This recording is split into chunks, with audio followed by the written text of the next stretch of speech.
दोस्तों, कभी सोचा है कि ध्वनि क्या होती है? ध्वनि एक तरह की एनर्जी है जो हमारे कानों को सुनाई देती है। जब भी कोई चीज हिलती है यानी वाइब्रेट करती है तो साउंड पैदा होती है। हमारे आसपास तो ढेर सारी साउंड्स हैं।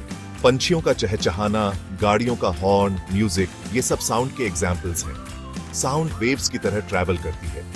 ये वेव्स हवा, पानी और सॉलिड चीजों से होकर गुजर सकती है। और हाँ, साउंड सुनने के लिए हमारे पास कान होते हैं। अब जानते हैं कि साउंड बनती कैसे है।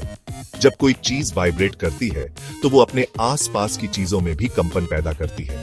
यही कंपन साउंड वेव्स बन जाता है। जैसे कि जब हम तबला बजाते हैं तो उसकी खाल वाइब्रेट करती है। ये वाइब्रेशन हवा में फैलता है और साउंड वेव्स बनाता है।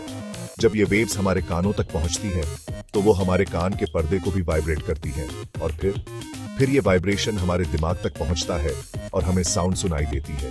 साउंड के लिए वाइब्रेशन बहुत जरूरी है। बिना वाइब्रेशन के साउंड नहीं बन सकती। ध्वनि के कुछ खास गुण होते हैं: वेवलेंथ, फ्रीक्वेंसी, स्पीड और इंटेंसिटी। वेवलेंथ दो वाइब्रेशंस के बीच की दूरी होती है। फ्रीक्वेंसी एक सेकंड में होने वाले वाइब्रेशंस की संख्या होती है। इसे हर्ट्ज में मापते हैं। स्पीड मतलब साउंड वेव्स एक सेकंड में कितनी दूर जाती है। साउंड की स्पीड अलग अलग चीजों में अलग अलग होती है। इंटेंसिटी मतलब साउंड कितनी तेज या धीमी है। तेज आवाज का इंटेंसिटी ज्यादा होता है। इन गुणों से हम साउंड को ऊंची नीची, तेज धीमी, मोटी पतली बता सकते हैं। कान हमारे शरीर का बहुत ही जरूरी अंग है। ये हमें सुनने में मदद करता है। कान के 3 भाग होते हैं: आउटर ईयर, मिडल ईयर और ईयर।